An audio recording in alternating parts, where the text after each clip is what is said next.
है royal Q. आपको मैं टॉपिक दे रहा हूं, ओवरहेड क्या है। ओवरहेड मतलब समझे? जैसे कि एक दुकानदार कपड़े बेचता है, तो कपड़े के लिए जो खर्चा पानी होता है वो वाजिब है, लेकिन कस्टमरों को चाय पिलाना, लाइट जलाना, है ना, एसी चलाना, ये कहलाता है ओवरहेड। तो आपका रॉयल क्यू में क्या ओवरहेड है, और अगर आप कोई और बिजनेस कर रहे हो, वहां कितना ओवरहेड है, ठीक है ना। वहां अगर धंधा समेटने जाओगे तो आपको क्लियर कट कितने का लॉस होगा। एक चीज नोट करना, आप देखो हम क्या करते हैं यार, एनालिसिस नहीं करते। आज ही नोट करना, आपके शहर में, आस पड़ोस में, रिश्तेदारों में देखना कि किसी ने, हर आदमी कोशिश करता है, किसी ने वो एजेंसी खोली थी, किसी ने ये खरीदी, किसी ने डेयरी खोली थी, किसी ने वो दुकान खोली थी, किसी ने आइसक्रीम का फ्रेंचाइजी खोली थी, किसी ने समोसे की लारी लगाई थी, है ना। क्या सबके सब चल रही है कि बंद हुई है? बंद हुई है ना, और लॉस में बंद हुई है, तगड़े लॉस में। जैसे किसी ने आइसक्रीम की फ्रेंचाइजी ले ली, तो उसने डीप फ्रीजर कचरे के भाव बेचा होगा, जी जी, फर्नीचर कचरे के भाव बेचा होगा, लेकिन वो एक्सेप्टेबल है। क्यों? क्योंकि दुनिया में हो रहा है, सबके साथ हो रहा है। और यहाँ हम देखते हैं कि वो उस आदमी ने वो छोड़ दिया, उसने छोड़ दिया, उसने छोड़ दिया, तो हम क्या कहते हैं उसको, नेगेटिव हिसाब से लेते हैं कि इसका मतलब रॉयल क्यू को लोग छोड़ते हैं। अब आप ये नोट करो कि दूसरे धंधे भी छोड़ते हैं, डूबते हैं, है ना। हाँ, रॉयल क्यू लेते वक्त आप कोई गलती नहीं कर रहे, लेकिन आप फ्रेंचाइजी लेते वक्त गलती कर रहे हो, क्योंकि आपको सारा देखना पड़ेगा। आस पड़ोस में कितनी फ्रेंचाइजी पहले से है, क्या वाडीलाल की लूं या अमूल की लूं, यहाँ पर रॉयल क्यू तो सेम है जी।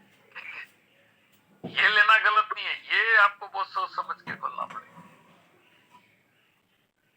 तो कई कारण है यहाँ, बहुत सारे कारण है फेल होने के, यहाँ एक खुद इंसान ही कारण है फेल होने के।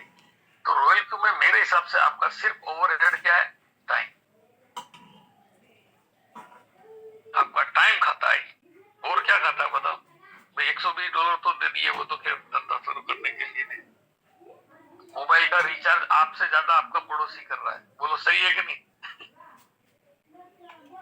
बिल्कुल सही है ना भाई। 1.5 GB से नीचे का कोई प्लान ही नहीं है, ठीक है। तो यानी केवल और केवल ये आपका टाइम खाता है, बाकी दूसरे धंधे आपका लाइट बिल खाते हैं, है ना, और फर्नीचर का पैसा चाहिए, कई तरह के खर्चे हैं, लेकिन ये ऐसा। तो है ना, थोड़ा सा इंटेलिजेंट तरीके से इसको समझे।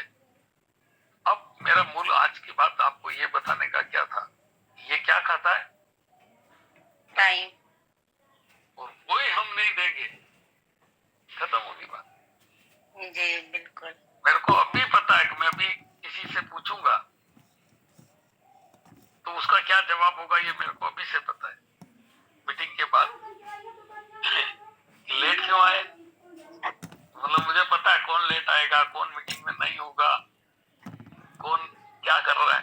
तो है ना, अगर आप टाइम ही नहीं दे पा रहे हो, एक ही चीज तो देनी है, टाइम। एक तरफ भारत पाकिस्तान का मैच है, एक तरफ रॉयल क्यू की मीटिंग है। अगर आपने यहाँ गए, आपने कहीं कहीं इसको इग्नोर किया है ना, जी बिल्कुल। तो इसको टाइम चाहिए, और टाइम आपके पास है, खाली मैनेज करना सीखना है, ठीक है। चलो खत्म करो भाई, हाँ बोलो।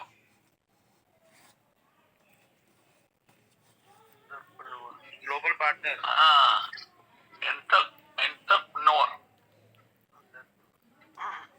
है ना, इसके थ्रू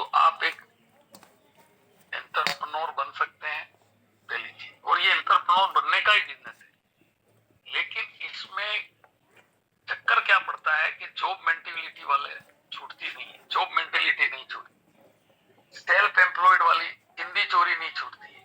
बात समझना बॉस, जिस दिन आपके दिमाग से ये चीजें निकल गई तो नई चीज क्या घुस जाएगी, एंटरप्रेन्योर। ठीक है, ये छोटी छोटी चीजें सेल्फ एम्प्लॉयड वाली, ये देखना फिर वो देखना, मैं इतना टाइम डालूं ये करूं, है ना? तो या काम से बचना, जॉब मेंटेलिटी क्या होती है, जॉब पे कौन है, काम से बचते हैं लोग। ये सब mentality, job mentality, self employ mentality, ये जिस दिन निकल गई उस दिन आप में एक नई मेंटेलिटी घुस जाएगी और उसका नाम है एंटरप्रेन्योरशिप। कैसे मेरी टीम को कोई और यूएसडीटी दिला रहा है यार, मेरा क्या होगा, मेरा क्या